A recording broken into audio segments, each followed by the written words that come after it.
જય માતાજી મિત્રો, સ્વાગત છે તમારું ફરીથી એક નવા મિની વ્લોગ, એક નહીં બે નહીં ત્રણ નહીં અને છઠ્ઠા વ્લોગમાં। मतलब वो अलग ही लेवल का बंदा था। બહાર આવ્યો, કંટાળો આવ્યો, ગરમી લાગતી હતી તો તાપમાં બેસી ગયો। થાક લાગતો તો કંટાળી ગયા, ખુરશીમાં બેસી ગયો। વધારે કંટાળો આવ્યો, પાછો નીચે બેસી ગયો। मतलब वो अलग ही लेवल का बंदा था। તો બહાર આવ્યો, આ ઝાડ છે અને તેના પાંદડા નીચે કર્યા હતા તો ઉઠાવી લીધા અને કંટાળો આવે તો પાછા ફેંકી દીધા।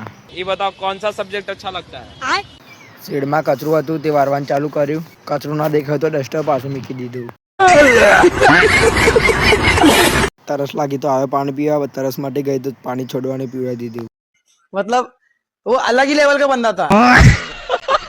છોડવાની પાણી પીવડાની હું પાણી પીવા ગયો ત્યારે માટલું જ ફૂટી ગયું। તો ચલો, પાણી તો ના મળ્યું, હવે જઈએ ચા પીવા માટે। જ્યારે ચા પીવા આવ્યો તો ચા પણ પતી ગઈ। कैसे कैसे लोग रहते हैं यार यहाँ पर। साला तुमको पागल कुत्ते का गाड़ी उठा के ले जाएगा बता रहे हैं हम। ચા પીવા ના મળી, આવ્યા સાયકલ ચલાવવા માટે તો સાયકલમાં જ ભડાકો થઈ ગયો। આપને આવી ગયા છે ચીકુ ખાવા માટે। અરે ખબર પડી કે અહીંયા તો ચીકુ જ નથી। अगर तुम लोग नए हो तो सब्सक्राइब करो, वो जो लाल वाला बटन है उसके साथ स्कैम करो या फिर महफिल जमाओ, मुझे नहीं पता, बस क्लिक हो जाना चाहिए।